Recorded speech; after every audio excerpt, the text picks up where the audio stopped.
कि जो राहुल गांधी का वोटर है, जो अशोक गहलोत का वोटर है, वो मोदी को भी अपना वोटर अपना हीरो मानता है। अगर आप ये समझेंगे कि नहीं मैं मोदी को हराना मेरा मकसद है, तो मेरा भी मकसद है कि मोदी कभी ना दोबारा भारत का वजीर आजम बने। अगर मैं आपसे एक सवाल करूं, क्या तुमने कभी बीजेपी को वोट दिया, तो आप सब कहेंगे कि हमने कभी बीजेपी को वोट नहीं दिया, ना कभी देंगे। अगर मैं आपसे सवाल करूं कि क्या तुमने 2019 के लोकसभा के चुनाव में जयपुर की पार्लियामेंट से तुमने क्या मोदी को वोट दिया, तो सब कहेंगे कि नहीं हमने नहीं दिया। तो फिर बताओ यहां से कैसे बीजेपी कामयाब हो जाती है। मन में जो आपके बात है उसको आप सामने लेकर आए। भारत के संविधान में यह लिखा गया कि आपको इक्वालिटी मिलेगी, बराबरी मिलेगी।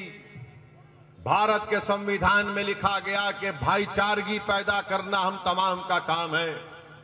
तो मैं आपको बताने आ रहा हूं कि अगर आप आजादी चाहते हैं नफरत से, अगर आप हिस्सेदारी चाहते हैं, बराबरी चाहते हैं, अगर आप डिस्क्रिमिनेशन का खात्मा चाहते हैं, अगर आप भाईचारगी को मजबूत करना चाहते हैं, तो 25 तारीख के दिन आपको मजलिस इत्तेहादुल मुस्लिमीन के हक में पतंग के निशान पर बटन दबाकर इन तमाम चीजों को हासिल करने की लड़ाई का आगाज करना पड़ेगा।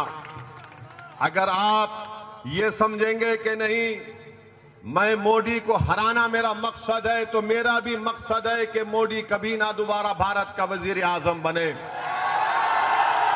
मगर मेरे अजीज दोस्तों और बुजुर्गों, अगर मैं आपसे एक सवाल करूं, क्या तुमने कभी बीजेपी को वोट दिया, तो आप सब कहेंगे कि हमने कभी बीजेपी को वोट नहीं दिया, ना कभी देंगे। अगर मैं आपसे सवाल करूं कि क्या तुमने 2019 के लोकसभा के चुनाव में जयपुर की पार्लियामेंट से तुमने क्या मोदी को वोट दिया, तो सब कहेंगे कि नहीं हमने नहीं दिया। तो फिर बताओ यहां से कैसे बीजेपी कामयाब हो जाती है।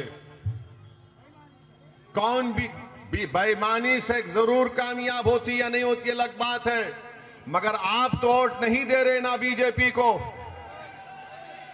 तो फिर कैसे कामयाब होती। तो मालूम हुआ कि जो राहुल गांधी का वोटर है, जो अशोक गहलोत का वोटर है, वो मोदी को भी अपना वोटर अपना हीरो मानता है और उनको वोट दे देता है।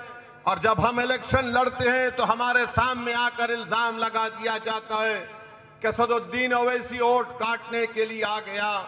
मैं इन तमाम लोगों से पूछना चाहता हूं, बताओ मैं तो पहली मर्तबा राजस्थान में आकर इलेक्शन लड़ रहा हूं, तो पहले बीजेपी किसकी वजह से जीती, बीजेपी के पूरे एमपी कैसे कामयाब हो गए, तो इसका जवाब कांग्रेस वाले नहीं दे पाएंगे। मगर अब कल से शुरू कर देंगे।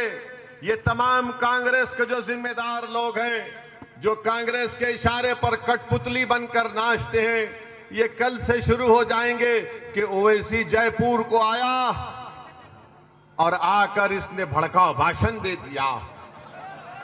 तो मेरे चेहरे पर लिखा हुआ है भड़काऊ भाषण, इनको ही नजर आता, मुझे नजर कभी नहीं आता। Stay with the Times of India for news breaks, analysis, interviews and events. We bring you stories from your neighborhood and from across the globe as well. Subscribe to our YouTube channel.